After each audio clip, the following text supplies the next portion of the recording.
محمد صلى الله পার্কুল হিলফুল ফজল ইসলামী যুব সংঘের উদ্যোগে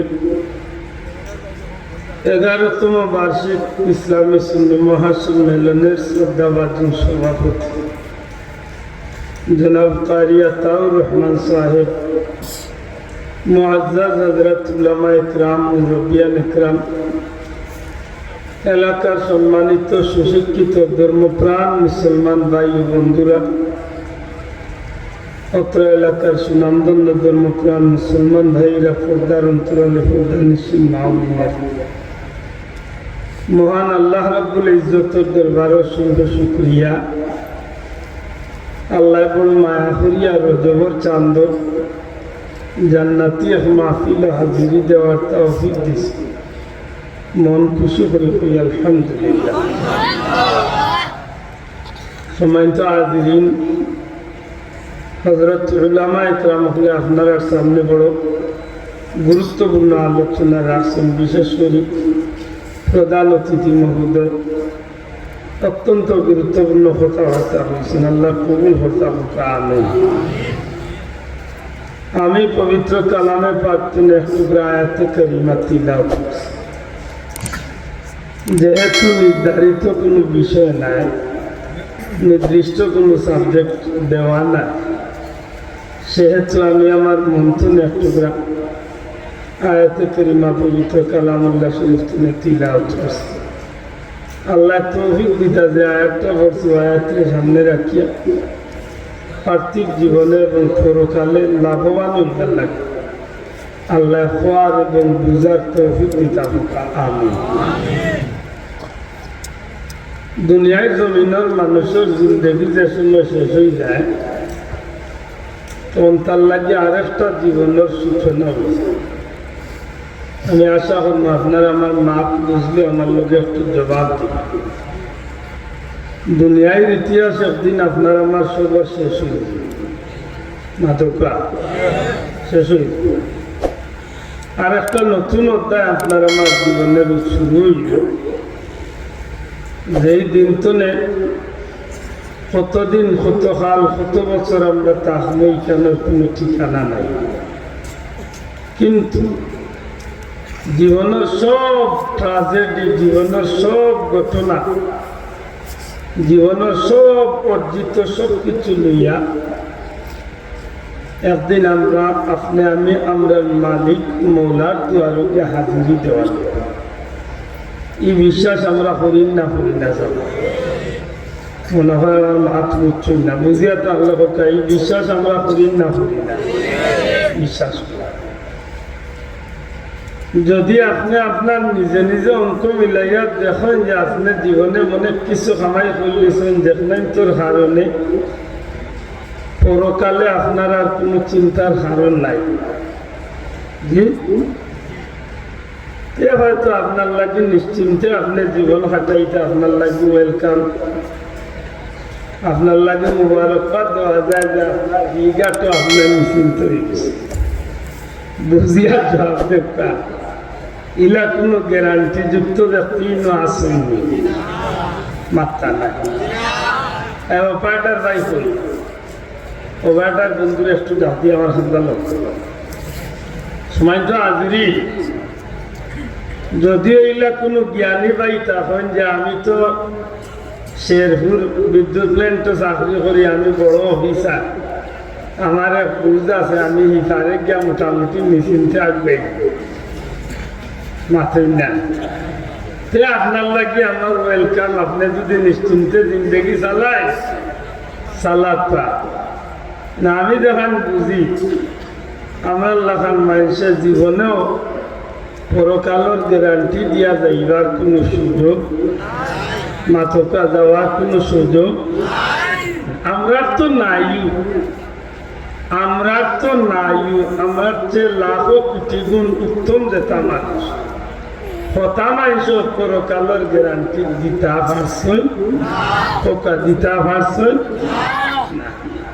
বুঝিয়া জবাব দিন। জানো আপনারা আমরা দৃষ্টিতে চলে যাওয়ার মতো বলি আল্লাহ বহুত উচ্চ মার্গের মানুষ নেয় আল্লাহ আসতে পারবে আল্লাহর অলি হিসাবে আমরা বিশ্বাস করি তো আল্লাহর মকবুল বান্দা হিসাবে বিশ্বাস করি তো যার জীবনের কষ্ট সম্পদ আওলাদ সবটা আল্লাহর রাস্তায় কুরবানি হয়ে গেছে জুড়ে হয়েছে সুবহানাল্লাহ বিশ্বাস করেননি মাতবা বিশ্বাস করেননি নিজেও কষ্ট করছেন মেহনত করছেন সম্পদও ব্যয় করছেন আওলাদ হলো আল্লাহর পুত্র প্রতীক বানাইয়া গেছে ঠিক আছে যাও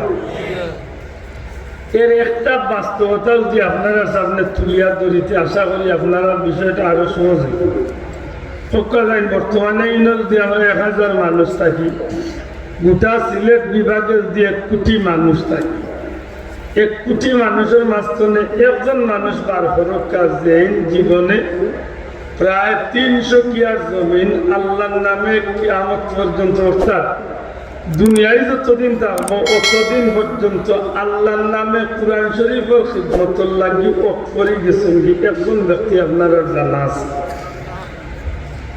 বুঝিয়া থাকলে এইলা কোনো ব্যক্তির নাম আপনারা জানা আছে সামনে সিলেটের 1 কোটি গোটা বাংলাদেশের মাঝে ইলা একজনের নাম জানা আছে এক ব্যক্তি ইলা চলিছা সুবহানাল্লাহ পয়সা নাই এক ব্যক্তিকে এক ব্যক্তি 200 বিঘার উপরে জায়গা আল্লাহর নামে করিয়া গেছেন যেগুলা একমাত্র কুরআন শরীফের নামে কুরআন শরীফের খিদমত জারি থাকার লাগে আল্লাহর বন্দারি সম্পদগুলা তাই করিয়া গেছে এমন একজন ব্যক্তি যান 7 জন ফুয়া 7 ফুয়ারে তাই দুনিয়া বাসা আলিম বানাই গেছে যান নাতিনসার মাঝে প্রায় 50 জন ছেলে মেয়ে লাগাইয়া 50 জনের মতো মাশাআল্লাহ দুনিয়া বিখ্যাত আলিম বানাই গেছে এমন ব্যক্তি যার প্রায় 70-80 বছরের দীর্ঘ সময়টা কুরআন শরীফের খিদমতে চালাইয়া গেছে মাসুদুন যায় ও ব্যক্তিও মরবার আগে হইতা বাবা হলে আমার লাগি বাসার দোয়া করিও না ও দোয়া কান করে যে আল্লাহ নিরাপদে মৌতর গাছ খান ফার করিয়া আমি কেনটা তুললাম আপনার সামনে আশা করি কিছু বুঝছো এর তুলনায় আশা করি হোক আমার বা আমার ভাই বা ইলা আমরা সেই কোনো সম্পদ আছে আছে নি যাও আমার জীবনে আমি কোনোদিন চলে যাবে আল্লাহ দেখে বা কোনো মানুষের খুশ করার লাগে না আমার জীবনে আমি কিন্তু কোনো দিন কোনো কাজে সুন্নতর পরিপন্থী কোনো কাজ আমি করতে দেখছি না যেমন বাথরুমে আমাইতে চলে যাবে বহুত দিন ফলো করছে বাথরুমে যাইতে সময় মাথা টুপি দিয়া অন্তত টুপি আর নাইলে গামছা এখান দিয়া মাথা ঘুরিয়া যাইতা সুন্নত চলে যাবার অভ্যাস আছে মুজাগান কিনতে সময় বাউভাও আগে কিনতেছেন না জীবনে খেয়াল করে ডাইন ভাও কিনছেন খালি না নিজে যেটুকু দুর্বল হয়ে গেছেন দুনিয়া চলে যাইবার সময় ওই সময় তার নাতিরে কইছেন মুজা ফিন্দায় দিবার লাগে কিন্তু নাতিয়ে ফিন্দানিত লাগিয়েছিলাম বাউয়ের ভাও খা যা মারিয়া কুদান দিয়া কইছেন ডাইন ভাও আগে হারাও অর্থাৎ আমার সুন্নত নবীর সুন্নত নিয়মে তুমি আমার মুজা এর তুলনায় আমার লাখান মানুষ তো কোনো হিসাবের মানুষ না মাথা চাব এমন ব্যক্তি উত্তর আগে হইতারে আমার কিচ্ছু নাই আমার লাগে আর বাচ্চার দোয়া করিও না দোয়া করো আল্লাহ নিরাপদে উদ্ধার খান করতো অর্থাৎ আমি ইমানের সাথে জমিন তো বিদায় খান ওটা সুহার এলে এমন ব্যক্তি হইয়াও যদি এমন দোয়া করে তাহলে বোঝা গেল যে পরকালের একটা চিন্তা আছে না নাই মাত্রা নাই আছে না নাই এর যদি ইটা চিন্তা থাকে আমরা লাগান বেটা কিন্তু আরো নিশ্চিন্তা আমরা লাগান বেটা নিশ্চিন্তা তো পাল্লা করে বুঝেন যান শাহজালাল সাহেব কত উচ্চ মার্গের বলি আল্লাহ বরফির আব্দুল কাদের জিলানি সাহেব ইচ্ছে কত উপরের বলি আল্লাহ নবীর সাহাবী এখন কত উচ্চ মাপের মকবুল বান্দা আসলা, কিন্তু এরা মৌতর কথা চিন্তা করছে না করছে না? মাতকা পরকালের চিন্তা করছে না করছে না? আপনি বার করুকা পৃথিবী বিখ্যাত আল্লামা শফিউক কারবী রহমতুল্লাহ আলাইহি কারবালার উপরে একটা লেখন নিয়ে আছে। কারবালার ঘটনা লিখতে গিয়া আল্লামা শফিউক কারবী লেখেন যে যেদিন হযরতে ইমাম হুসাইন রাদিয়াল্লাহু তাআলা আনহুরে কারবালা বেরা হয়ে যায়, ওই সময় আল্লাহ নবীর আওলাদে একটা কথা কইসলা যে আমি এই ক্ষণিকর জীবনের সুখ শান্তি চাইয়ান না, আমি চিন্তা করিয়া পরকালে আল্লাহর কৌটো নবীর সামনে আমি কিতাব জবাব দিন, এর দ্বারা প্রয়োজনে আমার জীবনরে আমি কুরবানি দিলাই, আমার বিবি বাচ্চা লইয়া আমি আল্লাহর রাস্তায় কুরবানি হয়ে যাই, শহীদ হয়ে যাই, তবু আমি এই দুনিয়ায় জমিনও ধর্ম বিরোধী কোনো কাম করতাম নাই। একজন নাফরমান, একজন লম্পট, একজন জাহিল, নাউজুবিল্লাহ, একজন ধর্মদ্রোহী মানুষে কোনো সময় ইসলামের প্রধান রাষ্ট্রপ্রধান মানতাম নাই। এতে প্রয়োজনে আমি আমার জীবনটারে কুরবানি দিয়ে আমি শহীদ হয়ে যাইব, তবু আমি কিয়ামতের ময়দানে নবীর সামনে আল্লাহর কৌটো আমি ইজ্জতে খারাপ হইতে চাই। এলে বোঝা গেল যে হিগাটো গিয়ালে কিভাবে ভারণীর বাদর চিন্তা এনতানোর মাথা না আসিল নি। আশা করি এরার চেয়ে তো আমরা সম্পদ বেশি মাথা না। ইমাম হুসাইন রাদিয়াল্লাহু তাআলা আনহুর চেয়ে পরকালের সম্পদ আমরা মনে হয় বেশি, মাত্র আমরা বেশি। সারা পৃথিবীর মুসলমান হলে একবারই জমা করুক। ইমাম হুসাইন রাদিয়াল্লাহু তাআলা যে গুড়া চলিয়া গেছেন, ও গুড়ার ভাবর চলার বালুও কিন্তু এখান নকরি এরা মর্যাদার সমান হওয়া সম্ভব হইব না। এর বাদেও পরকালের চিন্তা আসেনি না আসেনি? মাতালে আসেনি? আসি। হযরত ওমর ফারুক রাদিয়াল্লাহু তাআলা নিজের বাচ্চাইয়া যখন বিচার দিলা যে ইমাম হুসাইনে গাইল দিলাইছেন, গুলামের বাচ্চা গুলাম বা গুলামের ঘরের গুলাম। হযরত আব্দুল্লাহ ইবনে উমর রাদিয়াল্লাহু তাআলা যখন এই বাবারে কইলা, তখন ইসলাম জগতের খলিফা হইলা হযরত ওমর ফারুক রাদিয়াল্লাহু তাআলা। অর্ধ পৃথিবীর মুসলমান হলের শাসক হইলা সাইয়েদনা হযরত ওমর ফারুক রাদিয়াল্লাহু তাআলা। নিজের ছেলে ইয়া কইলা, বাবা আমারে হুসাইনে গাইল দিলাইছেন, নবীর আওলাদ ইমাম হুসাইনে গাইল দিছেন, গুলামের বাচ্চা গুলাম, বিচার খান করিয়া দে। বাপ প্রেসিডেন্ট মনে করলা, চিন্তা করলা যে বিচার খুব ভালো কইলারে বিশ্বাস করতাম গিলা, তুমি যদি এমন হইয়া থাকো তো হুসাইনে গিয়া কইও গাইল দিয়া থাকলে লেখিয়া দিতা, প্রমাণ লইয়া আইলে বিচার গিয়া কইলে বা হুসাইন বারবারনি লেখিয়া ইত্যা যেখান গালিয়াইছা। ইমাম হুসাইন রাদিয়াল্লাহু তাআলা লেখিয়া দিলে, লেখিয়া আর নামও লেখিয়া দিলা যে গিয়া কইও আমি হুসাইন ইবনে আলিয়ে লেখিয়া দিছি, আমি গাইল দিছি। ইকান হযরত ওমর রাদিয়াল্লাহু তাআলা আতল ইয়া তো কইতা আছিল, আমার ঘরে তো গাইল দিলা বিচার করতাম ঠিক মাত্র না। এটা বললে এখন যে হযরত ওমর রাদিয়াল্লাহু তাআলা খাজর টুকরা আতল ইয়া চকুর পানি সারি, সুবহানাল্লাহ, খাজর টুকরা আতল ইয়া চকুর পানি সারি দেন। হযরত আব্দুল্লাহ ইবনে উমর রাদিয়াল্লাহু তাআলা জিকেন, আব্বা বুঝলাম না, বিচার করতে কাগজ আতল ইয়া চকুর পানি সারি কারণ সন্দেহ জীবনে বহুত সুযোগ আইব যাইব, এমন সুযোগ আর পাইতাম না। কিতা বাবা, বাবা হিসাবে তুমি সন্তানের প্রতি আমার একটা অনুরোধ, জীবনে কোনোদিন তোমার কাছে কিছু চাইছি না, আজকে তোমার কাছে চাইয়া আজকে ও কাগজ মাল আমি মৌতর আগে তোমার কাছে রাখিয়া যাইব। যেদিন আমার মৌত হয়ে যাইব, ওদিন আমার খবরও তুমি লামিয়া, খবরের ভিতরে লামিয়া তুমি আমার খাপন হরাইয়া আমার বুকুর ভিতরে, অর্থাৎ খাপনের ভিতরে আমার বুকুর উপরে কাগজের টুকরা আমানত রাখিয়া আইয়া জিকাই নাম্বার কিতার লাগে অন্তত ফিরিস্তা হয়ে যে আইয়া প্রশ্ন করেন বলে তোমার রোগে দিন গীতা আল্লাহ না করো কোনো কারণে যদি আমি কবরের জগত দিয়ে আটটা পড়ি যাই, তো ওই দিন আমি জবাব দিতাম পারব, তুমি তো কার হিসাব লাইছ, আমি তো নবীর খানদান, নবীর আওলাদ, ইমাম হুসাইন যে জান্নাতি হলোর সর্দার ইমাম হুসাইনের গুলাম অতএব নবীর আওলাদর গুলামর কি একবার হিসাব লওয়া লাগে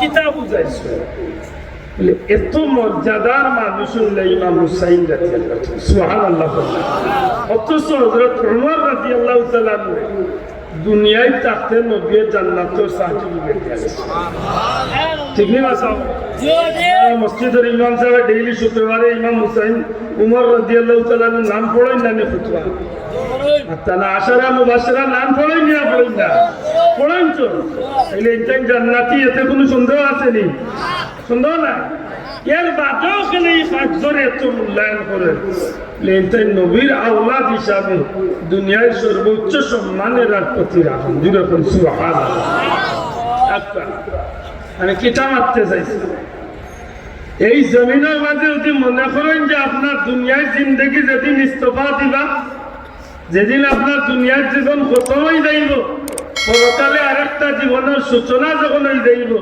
যদি মনে করেন যে সেই জীবনে গিয়ে আপনি সফল হয়ে গেছেন বা ওই দিবা তাইলে আপনি ইচ্ছা মতো চলতে পারবা আপনার সুযোগ আছে হাসাবরে হোক ইলা কোনো সুযোগ আমরা কেউ কাছে আসেনি আমরা মনে ইলা কোনো বুঝ কেউ আসেনি আমরা সবাই এক কথা কইতে পারি আমরা গুনাহগার জবান গুলিয়া হোক আমরা কেটা সুরে হোক আমরা কেটা আর আমরা যদি গুনাহগার না হইতে আমার আল্লাহ কেন গফফার হইবা আমরা গুনাহগার কাজেও তো আল্লাহ গফুরুর রহিম আচ্ছা আমরা গুনাহ না করলে কেন আল্লাহ গফুরুর রহিমের কারা ক্ষমা করিয়ে নিশ্চয় আমরা গুনাহগার দয়া করে বলতো আমরা গুনাহগার আর গুনাহগার হলো লাগি দুনিয়ায় জমিনে আল্লাহ যে কয়েকটা পথে ক্ষমা করিয়া দেওয়ার রাস্তা আছে যে কয়েকটা উসিলায় সবচেয়ে বেশি ক্ষমা করার রাস্তা রাখছেন এর সব রাস্তাগুলোর মাঝে সব পথের মাঝে সবচেয়ে উত্তম পথ হইল গুনাহগার যখন নবীর কিনারা লইয়া গিয়া আল্লাহর কাছে মাফ চাইলাই আর এই নবী যখন এই উম্মতের লাগি আল্লাহর কাছে সুপারিশ করিলেইবা আল্লাহ ওয়াদা দিলাইছেন তার জীবনের সমস্ত গুনারে আল্লাহ মাফ করে দিবেন ও আমি কুরআন শরীফের এক আয়াতে কারিমা তিলাওয়াত সম্মানিত হাজিরিন হঠাৎ করে আমার মনের মাঝে একটা বিষয় জাগছে উঠছে যেখানে গিয়ে আমি এই আয়াতটা পড়ছি আজকের সমাজে যত ফিতনা দেখা যায় সব ফিতনার মূল কেন্দ্রবিন্দু বানাই দিয়েছে মানুষের নবী বুঝিয়া তাহলে জবাব করতে সমাজে আর কোনো বিষয় নিয়ে এত ফিতনা নাই সবচেয়ে বেশি ফিতনা লাগাই দিয়েছে আজকের নবীরে কেন্দ্র আমার বাপেও দেশেও গাইল দিলে ভাই আমি না হয় একটু সহ্য করবা আপনার দাদারে গাইল দিয়েছেন আপনি না হয় একটু সহ্য করবা হাসাওয়ারি বক্তা চাই নবীর প্রতি যখন কোনো মানুষের বিরূপ মন্তব্য করে নবীরে যখন কেউ কোনো গালি দেওয়ার যায় তখন একজন মুমিন মুসলমানের অন্তরে কষ্ট লাগে না গোটা জগতের সমস্ত উম্মতে মোহাম্মদের ভিতরে কষ্ট লাগে মাথা নাই সবার ভিতরে কষ্ট আইলে ও আপনারা মাহফিল আইতে সময় হঠাৎ করে দেখলাম যে হোক পুরুয়া হইতা তার জোর গলাবাজার এইবার আগে পুরুয়ার হসাই পুরুয়ার একটু হসাই বিশ্ব রোড গাড়ি খাড়া আমার গাড়িও গিয়ে খাড়া কিটা দেখি মিছিল মাইক দি মিছিল লামলাম গাড়ি চলে কারণ আমার একটু পেরেশানি আমি আপনারা মাহফিল ধরতাম মাতুরালি আমি মাহফিল ধরতাম আমার একটু পেরেশানি আমি লামার বাদে জিকাইলাম বাইরে কিন্তু অধিকাংশ যুবক হলে আমি গুনাহগার সিনিয়রটা হইলে হুজুর একজন হিন্দু যুবকের নবীজির বিরুদ্ধে বড় খারাপ কথাবার্তা বললে কি ও আমরা তার প্রতিবাদে আমরা বিশ্বের উদ্যোগ মিছিল আপনি কিচ্ছু করবেন উনি পরিবেশ আমি তো কোনো প্রস্তুতি নাই বুঝলেন না আমি গাড়ি তুলে আমি এই অবস্থা আমার কিতা করতে এর বাদে মাইকা তুলিয়া কইলাম বা দুনিয়ায় সবচেয়ে বেশি মহব্বতের জায়গা হইল আপনার নবী সুতরাং নবীরেও দেখেও ধাক্কা মারি বা নবীরেও দেখেও কোনো কথা হয় আজকে না হয় ই এরিয়াতে আগুন জ্বলছে, আমার মনের বিশ্বাস নবীরে যদি কেউ গাই দিতে গোটা বাংলাদেশের প্রত্যেকটা ঘরে ঘরে দাউ দাউ করে আগুন জ্বলছে। ঠিক না? ঠিক না? আমি তো বাংলাদেশ হয়েছে কম কইছি, গোটা পৃথিবীর প্রত্যেকটা ঘরে ঘরে আগুন জ্বলছে। কারণ স্পর্শকাতর কিছু জায়গা কিছু বিষয় আছে নবীরে কেন্দ্র করিয়া প্রত্যেকটা সমাজও দেখা গেছে আজকে ফেতনা চলানির একটা সুযোগ পায়। নাস্তিক মুরতাদ বেঈমান বেদিন হলে তারা বুঝে যাইতে পারছে এখান যে মুসলমান হগুলোর যদি নাটাইতো, মুসলমান হগুলোর যদি সেটাইতো, আর কোন জায়গা হাত দিয়া মুসলমান হগুলোর এতটা সেটাই যাইতো না। নবীর প্রাণের চেয়ে আরো প্রিয়, জানোর চেয়ে আরো প্রিয়, প্রাণের চেয়ে আরো প্রিয় নবী কামলিওয়াল্লাহ। এই নবীর যদি কোনো কথা পাওয়া যায় তাইলে মুসলমান হলো খুব বেশি ধরবো। এই কথা ঠিক না? আসলে যে কারণে দেখা গেছে যুগে যুগে নবীর বিরুদ্ধাচরণ করেনেওয়ালা একগুলো মানুষ আছে।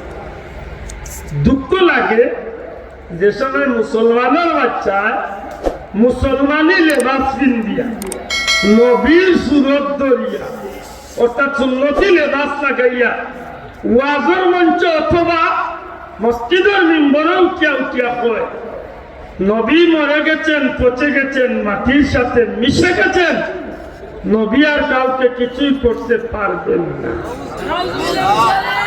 হাসাবারি হকা যাই তখন এক মুসলমান হিসাবে আপনার আমার ভিতরে কষ্ট আয়নি নাই, দয়াকরি মাথা আয়নি নাই না।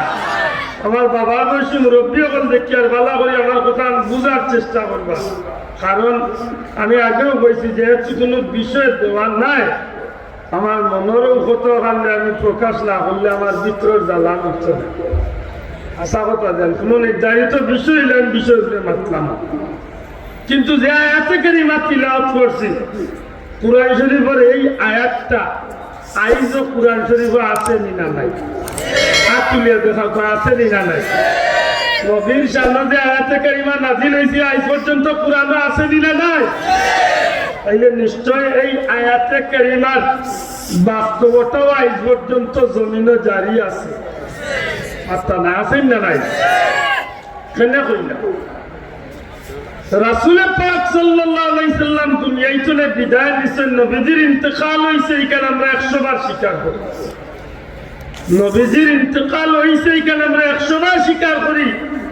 আল্লাহর হাবিব 63 বছর বয়স এই জমিন ছাড়িয়া বিদায় নিছেন, ঠিক আছে, কিন্তু আমার নবী না শুধু সমস্ত পয়গম্বর হল দুনিয়ায় চলে বিদায় নেওয়ার বাদে আল্লাহ আবার তারারে পুনরায় জীবন দান করতেছে।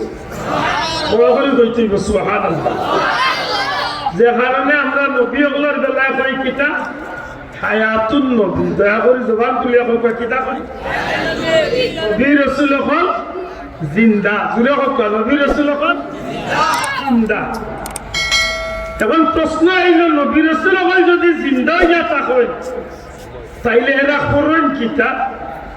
বলে হাদিস শরীফ দ্বারা প্রমাণিত যে নবী রাসূল হল জিন্দা, এরা প্রত্যেকে নিজ নিজ কবর নামাজ আদায় করতে পারে। সুবহানাল্লাহ। এখন যদি কেউ তর্কটা নিলে যে একজন মানুষ জিন্দা হইলে তো খাইতে হইব, বাঁচতে হইব, বাথরুম করতে হইব, এগুলা কি লাভ?